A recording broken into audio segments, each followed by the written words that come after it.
Check 1 2, check 1 2, guys. I do believe we are live. What's up, guys? It is Mark Russell, 1-800 Tree Expert. Got the shirt on, going through a brand change because we are tree experts. I want to talk about trees. The trees that we're going to talk about is a maple tree, and I'm not exactly sure where this maple tree is. Let's see. Real quick, we're going to look, because it's up north somewhere. I believe it's for Paul. Is that right? Darn it. I'm trying to figure it out here. And that's annoying because I'm live now. Hold on just a second. YouTube.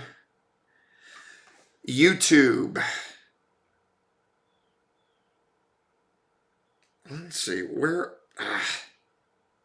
Sorry, guys. I went live mainly because I'm tired of editing.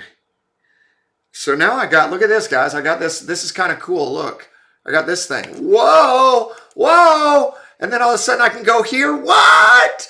What happened? Did a tree guy get Dean Jones? Dean Jones is the name. So here we go, Dean. We are going to start doing more of these. We are going to start doing more talking about people's trees, and I'm even going to get some cool little effects. I need to get like a little effect, like leaves rustling in. Russell, Mark Russell, leaves rustle. Okay, let's cut right to the chase, guys. Let's look at this maple tree.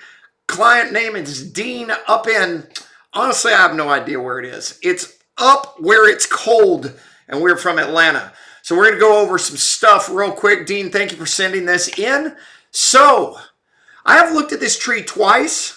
And to give it a little bit of a backstory, I've looked at this tree twice. A few years ago, he had reached out. I gave him some thoughts, and he hired an arborist locally. That arborist left, and so he's needing some advice. So let's talk trees. Okay, Dean, I've already watched the video, but what I want to talk to you about are the things that I saw in this video. Obviously, none of this is entertainment purposes only, not for health or for safety. You need someone in person to look, but we are going to create some content and help lift up some folks. So here we go, real quick.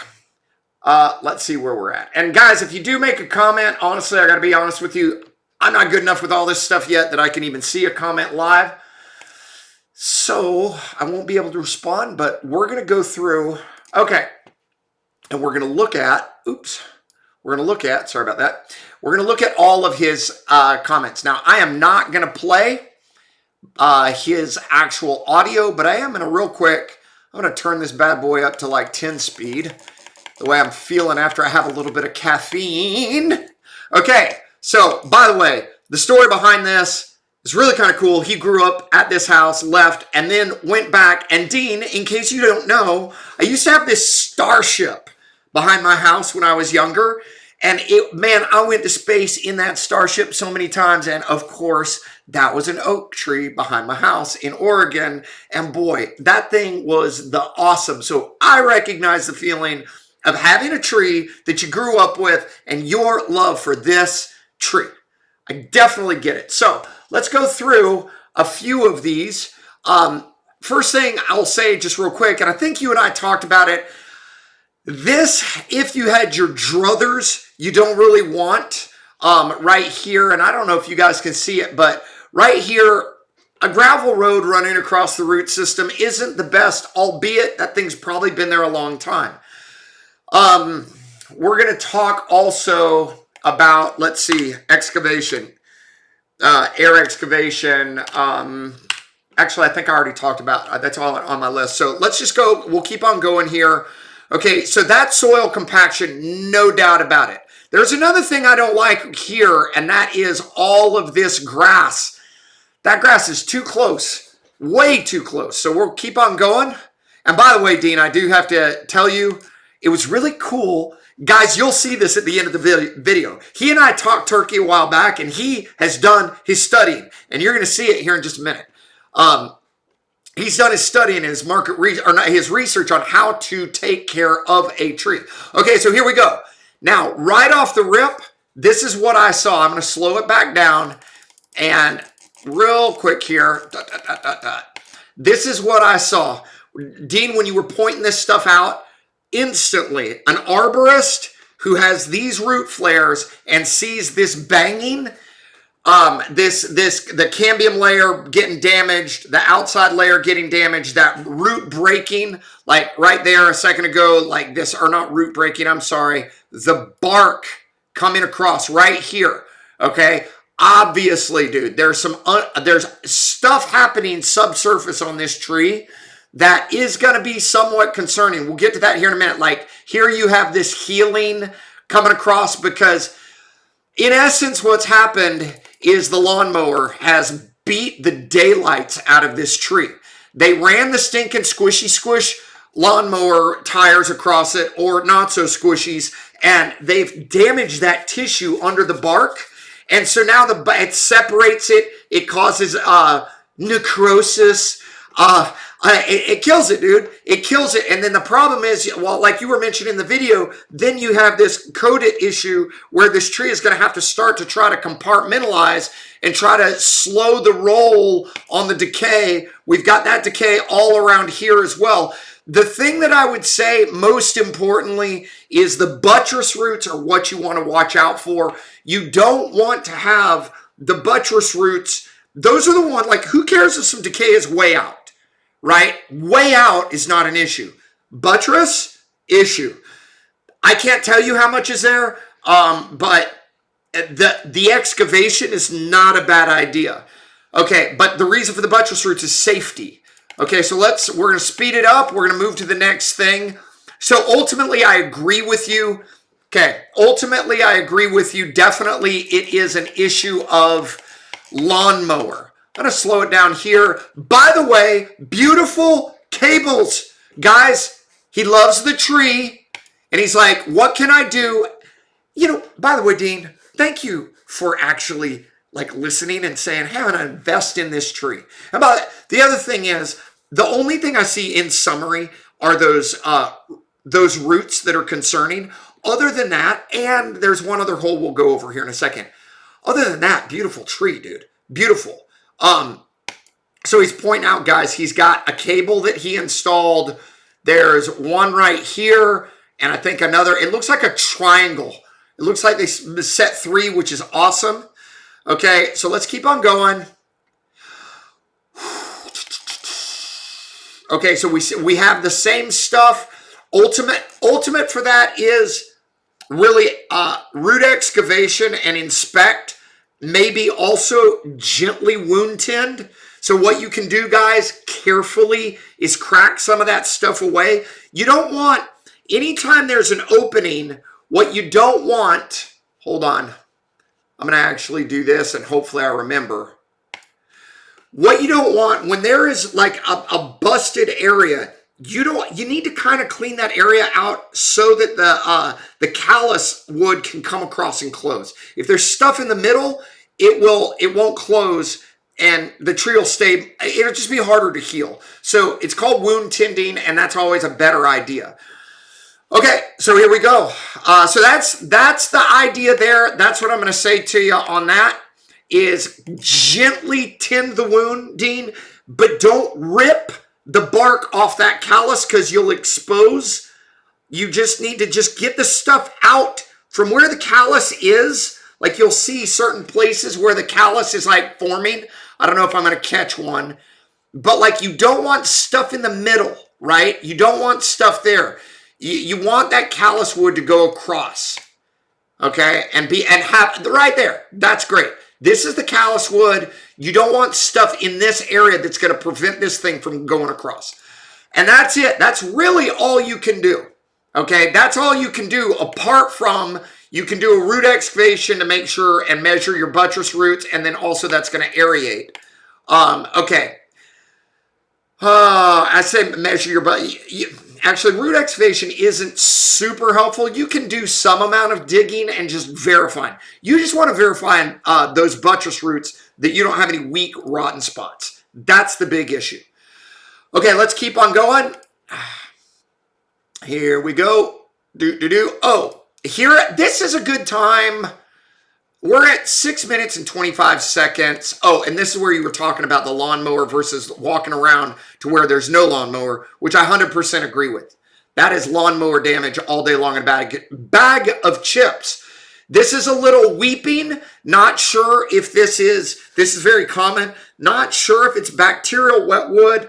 What I would do, Dean, and there's not really a lot you can do for it anyway. This might be bacterial wet wood right here. If it is, it's not like you can really spray it that high, but bacterial wet wood, when it gets into a tree, as it weeps, it irritates the bark and can cause further, like, basically, it can hurt the bark and, like, cause, I can stress the tree and, like, what am I going to say? Does it actually, it can kill the bark in that area and cause that wound to get bigger. That's the best way to say it. Okay, that's a nice cut right there. I'm not arguing with that cut for the power company. Okay, I'm not down with, that's an old cut. That looks like it was done all right. That's a really old one that never healed. And then let's go to the one that is a problem. It's here in, I think it's here in a second. Where are we at? Is this where you're talking about the squirrels? Hold on just, okay. I do not like that. I got to be honest with you. I don't like the swelling. I don't like how much of a hole. I see a lot of kind of like bulge. There's some swelling over the right. That is concerning. I did make a note to say that it's better for that to be hollow on that side. When you're looking at, you've got two targets that I could see, which is street and power lines, which, of course, the power lines are going to be there all the time. The street is going to be there, but the cars are not there all the time. So, like, in the middle of the night, there's probably almost no cars there. The likelihood of it falling and hitting a car is a lot less likely than if you twisted that tree 180 degrees and it fell, it's hitting your house. Now, power lines as a target, obviously they're there all the time. I'm glad to see that this hole is on the tree, the side of the tree, point to those lines. Okay, let's keep on going. This is what we're talking about. Okay, well, let me get a good shot here. And this is mulch time, baby. This is when we're going to talk about mulch. Okay, so here's the deal, Dean. If this is my tree and I love this tree, here's what my recommendation is. Air excavate. If you don't have the money to air excavate, dump wood chips, clean wood chips, not from an infected tree. Probably not that big of an issue because probably they're taking down a normal tree. And if I had my druthers, I'm talking, if you don't care about that grass, run it out 20 feet, maybe even 30 feet. Here's what happens. When you put mulch, wood chips, on top of the ground, as it decomposes, there is a layer right between the dirt and the wood chips. As those wood chips, hold on, I got to do this because we got to zoom in. We got to zoom into the details. As the wood chips start breaking down, they start creating fungi. And as those things get into the ground, it cracks the ground. They get in there and they start multiplying like little mushrooms. And then that interaction is what causes the O layer. What you don't want is to till the ground and mix wood chips into it. You can rob the ground of nitrogen because a nice one single layer of wood chips on top gives you this much surface area exposed to the wood chip decay. Now, if you take every little chip and blend it into the soil, then every chip surface area is as it decays, it's sucking the nitrogen out. It's much more surface area. It can actually tax your tree from robbing the nitrogen. So here's the question. Is it a good idea? Consult your arborist. Is it a good idea to it probably is, to aerate, air excavate, let it settle back down a little, then put wood chips on top? That's fine. But don't blend them. That's not a good idea. Now, and probably, here's the thing, that grass, I'm not down with that grass, bro. If you love that tree, trees and grass are not friendly. So take that grass back. I mean, bro, look, I see a lot of grass in the background. And if that's the favorite prize tree, bro, pull that. I wish I could show you out in my front yard. I have a big chunk of my 3 favorite oak trees. Bro, they're freaking, well, I'm not supposed to say freaking. That's not professional, Russell. They're 30 feet apart from each other, and even past them, there's still another 15 feet worth of wood chips. I don't have a shortage of wood chips, but I'm like, dude, just bring some more in. Get it nice and far out. Those things are in happy O-layer land. They have so much organic layer in that area. You get it for the wood chips. The point is, even if you didn't air excavate the roots with a blaster and come in and do whatever they call it with the wand. I have one sitting in my garage. I've never even taken it out of the box. Anyway, go do that. Even if you don't do that, the action of those things breaking down will certainly help open up your soil. The other thing is, man, dude, I'm just not down with that grass. One last thing, obviously, do not pile. You do not want, oh man, look at that. You do not want to pile, do not pile volcano mulch. Mulch on top of bark, not a good idea. Okay, let's keep on going. Because it can lock in bacteria. It's just not a great idea. Okay, here we go. Keep it on going. We're going to speed through this bad boy. Okay, oh, that was it for the front yard. So, okay, and I didn't mention, and I know you did point out the squirrel activity up front. Here's the deal, man. I'm not seeing your squirrel activity as anywhere close as a threat vector to your trees, as much as I am seeing, like those buttress roots. We're not condemning that tree, but it might not be a bad idea. Scrape some of that stuff away, trim it away, and maybe have an arborist make a measurement on how much decayed root collars you have. That's our buttress roots you have. Okay, so let's see. Some sort of guard. Yeah, you and I talked about regarding the squirrels, they do make a metal strip. Number one, it wouldn't help anyway on that flare because they're chewing on the bottom. Number two, just keep in mind, man, that bark is thick. The tree has a lot of resistance until it gets into that soft cambium. And it's not as big of a deal, even on your pine tree. We'll look at it in a second. Root rot's concerning. Let's see. Lawnmowers. Aeration. Air excavation. Great idea if you have the money. If not, do the mulch. Mulch no matter what. 30 feet if you can. Don't pile it. Let's see. The hole we got to. And that one hole, that one lower hole, I mean, you've got some weak spots on that, you do have a couple weak spots like we were looking at on the power line side, but you know, every stinking, every chain, that's a weak spot right there for sure. There's no question there's a hollow pocket there. This right up here, I think this is a heading cut that has probably some, there may be decay all the way. I would not be surprised if I saw decay from here all the way up. Okay, let's just keep on going here. I think we got it on this. Okay, in fact, we did. We got all this. So let's go back to the final deal. Dean, we're almost done. Slow the roll. Okay, I need to do the multiplication by 1 instead of 25%. It is great to see this tree again. to see, especially, this is the trip about it. I think you actually did these cuts, which to me, I'm super impressed. I hope you didn't use a ladder, or if you did, you were tied in. I don't ever condemn, I have to say this, homeowners, do not ever climb a tree on a ladder to make a cut. That is a serious safety violation, because when you're on the ladder and the branch is going out here and you make the cut, the branch falls and then it knocks you off the ladder. Just go look at tree cutting ladder fail on YouTube and you will see. Okay, here we go. We're going.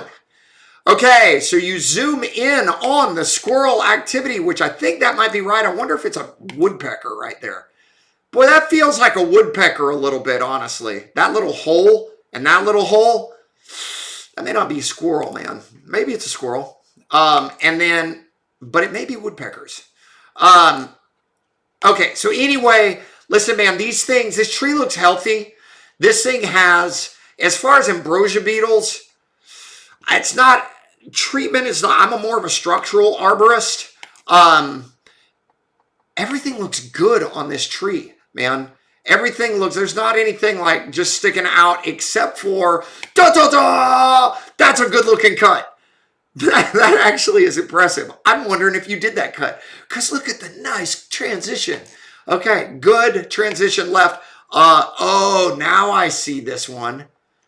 That one's not bad either. That was a drop down. Dude, whoop, whoop. I am super down, man. Golly. Okay, now that's the one. I don't know what's up with that. I don't know what's up with this. What's going on with this, man?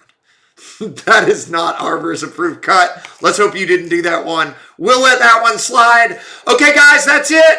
We are done for this live. I'm going to say right now, we'll let a few more of these come in. If you have a tree in question, you can. We don't have the forms up yet. Actually, I'm not going to put out an invitation yet. But we will be doing this soon. Hit the like, hit the sub, and very soon we're going to be doing more of these. That's it, Dean. Thank you for sending in your content and letting us talk about your trees. And with that, I think we're going to be done. And we're going to do this. Oh, Russell got a new toy. Y'all take care. Bye.